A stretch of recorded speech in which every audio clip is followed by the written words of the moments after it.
주식회사 로이어에 입사한 신입사원 김미영입니다. 앞으로 잘 부탁드립니다. 딱 부러지네요. 우리 마케팅팀에 온 걸 환영합니다. 최민철 대리가 미영 씨 좀 잘 챙겨주세요. 네, 알겠습니다. 미영 씨, 이쪽으로 오세요.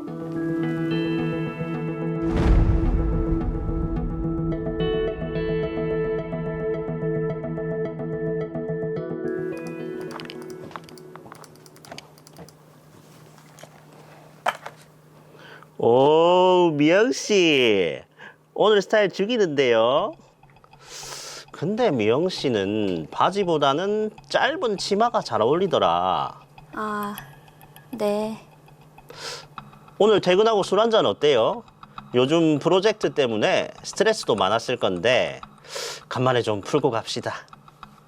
이렇게 옷도 예쁘게 입고 왔는데 너랑은 안 마셔요. 팀장님도 같이... 단둘이서 봅시다. 따로 할 얘기도 좀 있고. 아, 네. 저는 오늘 선약이 있어서... 선약? 그럼 뭐 어쩔 수 없지 뭐. 그럼 다음에 치마 입고 오는 날 한잔하는 걸로. 언제 위험한 봐도 미영 씨는 발언인데요. 몸매가 딱 내 스타일이야. 아, 저 잠시 화장실 좀... 네. 넌 내 스타일이 아니야.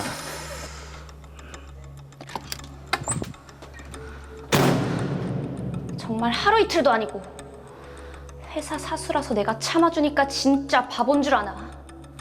안 되겠다. 도를 먼저 넘은 건 최 대리님이니까 이대로는 못 넘어가. 대책을 세워야죠.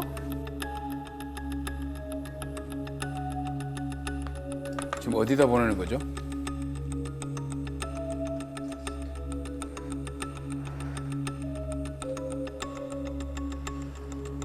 민철 씨, 김미영 씨 말로는 몸매가 좋다, 치마가 잘 어울린다 이런 말을 했다는데 사실입니까?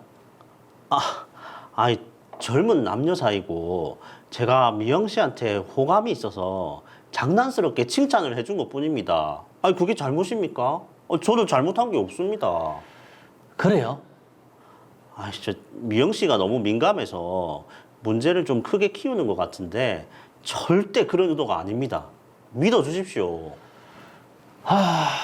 민철 씨야 누구보다 능력 있고 성실한 직원이고 내가 잘 알지만 어쨌든 앞으로는 은행에 좀 더 신중을 기해 주세요. 네, 팀장님. 앞으로는 절대 이런 일 없도록 하겠습니다. 그래요. 그리고 왜? 또 뭐 있습니까? 미영 씨가 그동안은 신입이어서 제가 얘기를 안 했는데 편하게 이야기해 보세요. 내가 민철 씨 말이라면 팥주로 매줄 쓴데도 내가 믿으니까. 미영 씨가 사실 업무 능력이 많이 떨어집니다. 그동안은 제가 커버를 해서 잘 모르셨을 텐데. 그래요? 네, 그리고 인간관계도 좋지 않아서 팀 분위기도 좀 많이 흐리는 것 같고. 저렇게 바로 돼갔나요? 그렇단 말이죠. 알겠습니다. 최 대리는 그만 나가보세요. 네.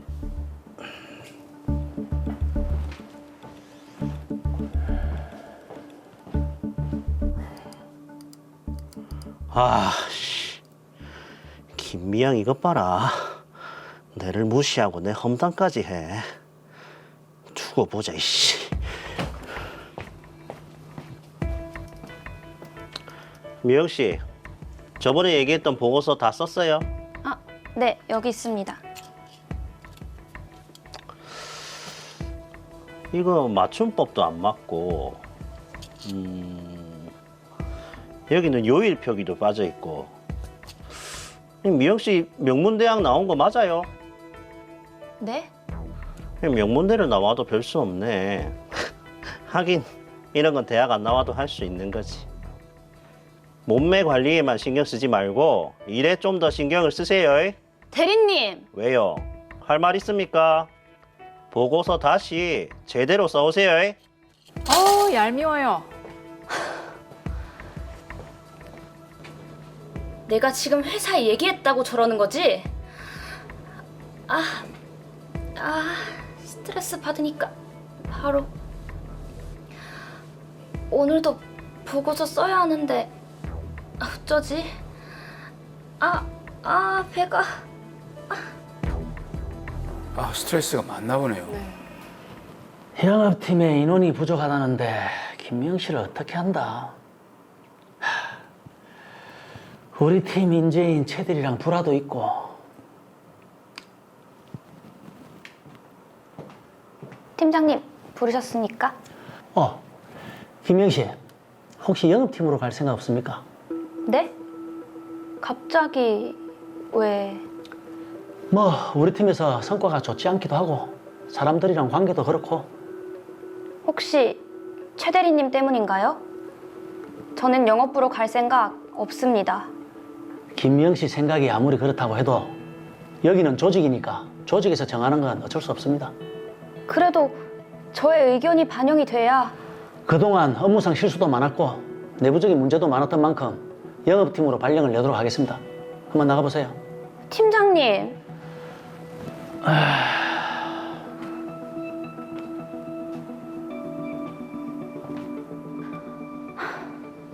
영업팀. 내가 최 대리 얘기한 것 때문이 분명해.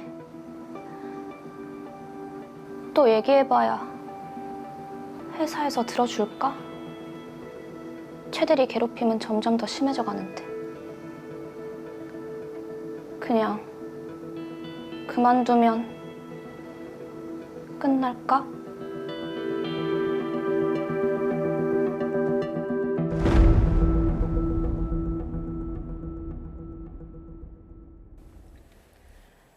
자, 피해는 미영 씨가 봤는데 왜 미영 씨가 회사를 그만둡니까? 안 됩니다. 너무 억울해요. 정말 회사 내에 따돌림이라는 게 이렇게 심각한 줄 몰랐습니다. 예. 빨리 해결을 해보도록 하겠습니다. 명문대를 졸업한 김미영 씨는 로이어 주식회사에 입사해 마케팅 팀으로 발령을 받았는데요. 여기서 사수인 최민철 씨를 만나게 됩니다. 최민철 씨는 업무적인 부분을 비롯해 많은 부분에서 김미영 씨에게 도움을 주었는데요. 언젠가부터 김미영 씨의 몸매를 평가하거나 바지보다 치마가 잘 어울린다는 등의 성적인 언행을 자주 하였고, 김미영 씨는 매번 불쾌감을 느꼈습니다. 참다 못한 김미영 씨는 박영만 팀장에게 메일로 이 사실을 알렸고, 박영만 팀장은 최민철 씨에게 사실을 확인했습니다. 하지만 최민철 씨는 그런 의도가 아니라고 주장했고, 박 팀장은 그의 말만 믿고 추가적인 조치 없이 사건을 무마시켰습니다. 이 일에 앙심을 품은 최민철 씨는 이때부터 김미영 씨의 업무와 관련해 사사건건 트집을 잡았고, 김미영 씨는 이로 인해 스트레스성 질환을 앓기도 했는데요. 설상가상으로 박영만 팀장은 김미영 씨의 의사와 관계없이 마케팅팀에서 영업팀으로 발령을 내버립니다. 더 이상 참을 수 없다고 판단한 김미영 씨, 그녀는 과연 어떻게 해야 할까요? 자, 우선 직장 상사인 최민철이 미영 씨에게 한 언행, 문제 소지가 많아 보입니다. 그렇죠. 몸매가 좋다, 내 스타일이다, 치마가 잘 어울린다. 듣기만 해도 참 거북한 내용인데요. 네. 함호진 변호사님, 이거는 성희롱 발언이라고 봐야 되는 거죠? 네, 결론부터 말씀드리자면 성희롱에 해당됩니다. 예. 직장 내 성희롱은 남녀 고용 평등과 일가정 양립 지원에 관한 법률, 저희가 흔히 남녀 고용 평등법이라고 부르고 있죠. 이 법 제2조 2호에서 규정되어 있는데요. 여기서 말하는 성희롱은 업무, 고용 그 밖의 관계에서 직장의 사업주, 상급자 또는 근로자가 그 지위를 이용하거나 상대방의 성적 굴욕감이나 혐오감을 느끼게 한 행위를 한 것을 의미합니다. 네. 그러니까 최민철 씨는 김미영 씨의 상급자로서 회사 업무 중 김미영 씨의 신체 부위를 손으로 가리키면서 몸매가 좋다고 하거나 짧은 치마가 더 잘 어울린다는 등의 말로서 여성인 김미영 씨에게 성적 수치심을 주는 언행을 하였습니다. 네. 이는 당연히 남녀 고용평등법상 금지되는 성희롱에 해당됩니다. 네. 자, 그리고 그 뒤에 이어진 행동을 보면 그거는 직장 내 괴롭힘이 맞는 거죠? 네, 맞습니다. 직장 내 괴롭힘은 근로기준법 제76조의 2에 규정하고 있는데요.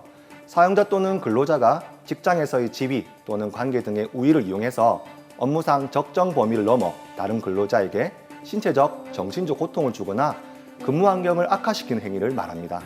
자, 그럼 여기서 핵심은 직장에서의 지위 또는 관계 등의 우위를 이용했느냐 안 했느냐 이거 아니겠습니까? 네, 맞습니다. 지금 최민철 씨는 김미영 씨 사수로서 상급자의 지위에 있는데요. 상급자로서 자신의 언행에 대해 문제 삼은 김미영 씨에게 앙심을 품고 업무 능력 등을 문제 삼으면서 인격적 모욕이 될 수 있는 취지의 말들을 하였습니다. 네. 이런 부분들은 상급자가 자신의 지위를 이용해서 직급상 하위에 있는 직원에게 고통을 준 행위로 볼 수 있어서 직장 내 괴롭힘에 해당된다고 볼 수 있습니다. 네. 자, 그리고 최민철 씨가요, 김미영 씨에게 앙심을 품은 이후에 한 말들도 참 문제가 많습니다. 명문대학 나왔는데도 일을 제대로 하지 못한다. 대학을 나오지 않아도 이 정도는 하겠다. 몸매 관리 그만하고 그 시간에 일이나 제대로 해라. 이런 말들을 어떻게 하죠? 예. 미영 저런 씨, 사람이 직장에 어떻게 채용이 됐는지 모르겠습니다. 미영 씨는 참 양반이에요. 저 같으면 멱살 잡았습니다. 그러니까요. 자, 변호사님, 네. 이 부분은 어떻게 봐야 될까요? 네, 해당 발언은 업무 과정에서 최민철 씨가 김미영 씨에 직접 했던 말들입니다.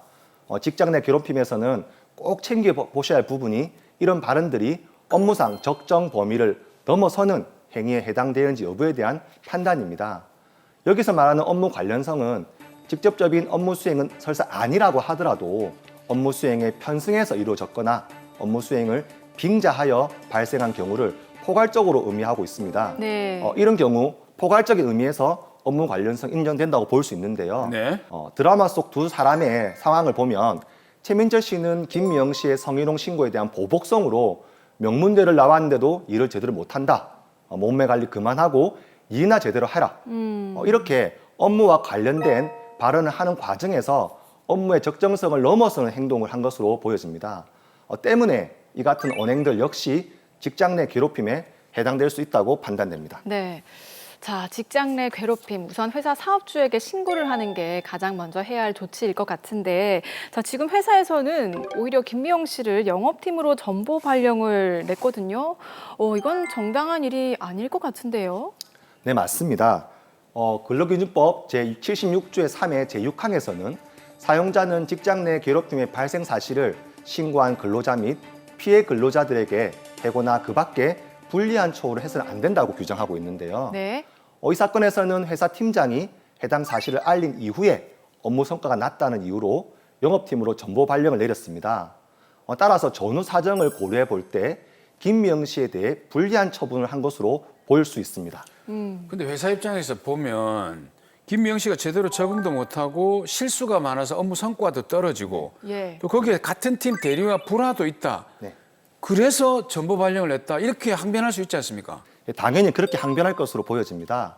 하지만 회사의 주장대로 업무 능력 증진이나 경제적 수익 제고 등 일반적인 경영상 필요가 인정된다고 하더라도 곧바로 모든 형태의 전직 처분이 정당화되는 것은 아닙니다. 네. 그리고 실제로 그 목적을 달성하기 위한 적합한 수단에 해당되어야 한다는 것이 우리 법원의 판단입니다. 때문에 드라마 사례와 같이 김미영 씨에 대한 전보 명령이 직장 내 괴롭힘 신고 이후에 얼마 되지 않은 점에 이루어졌다는 점. 김미영 씨가 영업팀 발령에 대해 이를 거부했고 영업팀 발령이 정기 인사가 아니라 급작스럽게 이루어졌다는 사정에 비추어 볼 때 이 김미영 씨에 대한 전보 발령은 다소 감정적인 조치일 가능성이 높다고 보여집니다. 예. 자, 그러면 미영 씨가 어떻게 해야 될까요? 지금 회사에 신고를 해도 뭐 추가적인 조치는 이루어지지 않을 것 같거든요. 네, 김미영 씨 입장에서는 회사에 대해서는 더 이상 어떠한 조치를 요구하는 것이 무의미하다고 느껴질 수 있다고 보여집니다. 이럴 경우 직장 내 괴롭힘 등을 원인으로 한 손해배상 청구 소송을 제기해서 가해자, 회사에 대해서 그 책임을 물을 수 있다고 생각됩니다. 자, 성희롱과 괴롭힘을 원인으로 한 손해배상 청구. 네. 자, 민사적으로 근데 이런 부분에 인정받기가 쉽지 않을 것 같은데 어떻습니까? 네, 대법원은 직장에서의 지위 또는 관계 등의 우위를 이용해서 업무상 적정 범위를 넘어 다른 근로자에게 신체적, 정신적 고통을 주거나 근무 환경을 악화시켰다면 이는 위법한 직장 내 괴롭힘으로서 피해 근로자에 대한 민사상 불법행위 책임이 인정된다고 보고 있습니다. 네. 그러니까 당사자와의 관계, 행위가 이루어진 장소 및 상황, 행위에 대한 그 피해자의 반응, 그리고 행위의 내용 및 정도, 행위가 지속된 기간과 같이 이런 사정들을 모두 종합적으로 살펴서 판단하되 피해자와 비슷한 처지에 있는 보통 사람 입장에서 보아서 신체적, 정신적 고통, 그리고 근무 환경의 악화라는 실제 결과가 발생되었음이 입증이 되어야 됩니다. 야, 그럼 이게 김미영 씨 같은 경우에는 자신의 의지와는 상관없이 영업팀으로 발령이 났고 네. 업무 스트레스도 상당해서 계속 몸이 아픈 상황이거든요. 네. 네. 또 그리고 정신적인 고통은 물론이고 여기에 근무 환경까지 악화됐다. 이렇게 판단할 수 있지 않습니까? 네, 맞습니다. 김미영 씨에게 일어난 이런 일련의 상황들을 보게 되면 김미영 씨 입장에서는 정신적으로 고통을 입을 수밖에 없는 상황이라는 점이 충분히 이해되고 입증됐다고 보여질 수 있습니다. 네. 특히 인격권을 침해하는 언행들이 계속 반복되었기 때문에 이 부분에 대한 피해 보상 또한 이루어져야 한다고 보입니다. 그리고 최민철이 김미영 씨에게 한 이 성희롱적 발언은 김미영 씨가 위자료 청구를 함에 있어서 결정적인 증거로 작용할 가능성이 높기 때문에 위자료 청구는 큰 무리 없이 받아들여질 수 있을 것으로 보여집니다. 네. 자, 최민철을 상대로 피해 보상을 받을 수 있고 또 그리고 회사를 상대로도 손해배상 청구가 가능하다. 이렇게 말씀하셨어요? 네, 그렇습니다. 예. 대법원은 사용자의 신식산 부수적 의무로서 피용자가 근로 중 신체, 건강을 해치는 일이 없도록 보호할 의무를 부담하고 있습니다. 이러한 보호 의무를 위반함으로써 피용자가 손해를 입은 경우에 이를 배상할 책임이 있다고 판단하고 있는데요. 따라서 회사가 최민철의 김미영에 대한 손해배상 책임에 대해서 연대해서 책임을 지도록 하기 위해서는 예. 회사가 사무침해 관련해서 김미영에 대한 보호 의무를 위반했다는 점, 그리고 최민철이 일으킨 직장 내 괴롭힘에 대해 이를 예측했거나 예측할 수 있었다는 그런 사실이 입증되어야 할 것으로 보여집니다. 자, 그러면 최민철 씨와 회사는 지금 미영 씨에게 손해배상을 당연히 해줘야 될 것 같은데 네. 손해배상 금액 이게 얼마나 책정될까요? 네, 이 사건에서 최민철이 성희롱적 발언을 했을 뿐만 아니라 이를 회사에 신고했다는 이유로 보복성 업무 지시까지 내렸다는 점에서 비춰볼 때 정확한 어떤 금액의 기준이 없기 때문에 네. 다소 변동성이 있을 수 있지만 대략 300만 원에서 한 500만 원 수준에서 위자료가 받아들여질 것으로 보여집니다. 그리고 회사가 연대해서 이를 책임을 져라라는 판결이 나올 것으로 판단됩니다. 예. 민사적으로 손해배상액이 300에서 500이면은 제가 분이 안 풀립니다. 그렇죠. 예. 크지 형사적으로 않은 뭐 어떻게 할 수는 없을까요? 네, 맞습니다. 김미영 씨는 최민철 씨에 대해서 근로기준법상 직장 내 괴롭힘 금지 의무 위반을 이유로 해서, 그리고 사용자에 대해서는 남녀고용평등법상 불이익 조치 금지 의무 위반을 이유로 해서 각 형사 고소를 제기할 수 있고, 이러한 형사 고소는 받아들여질 수 있을 것으로 보여집니다. 네. 자, 저 정도면은 미영 씨의 분이 풀릴 수 있을지. 그렇죠. 예. 네. 자, 미영 씨에게 변호사님 마지막으로 한 말씀 해주시죠. 김미영 씨, 믿었던 사수로부터 성희롱을 당하고 이를 신고했다는 이유로 직장 내 괴롭힘까지 겪게 되어 심적으로 매우 힘들 것으로 보여집니다. 그런데 회사는 김미영 씨 이 같은 고통을 이해하고 상황을 개선하기 노력하기보단 당장 이를 감추려는데 급급한 모습에서 실망 또한 매우 컸을 것으로 보여집니다. 하지만 김미영 씨가 하는 행동들은 너무나 정당한 행동이기 때문에 부디 기운 잃지 마시고 용기 내어 반드시 소를 제기하셔서 정당한 권리도 되찾으시고 앞으로도 당당하게 살아가시기를 바랍니다.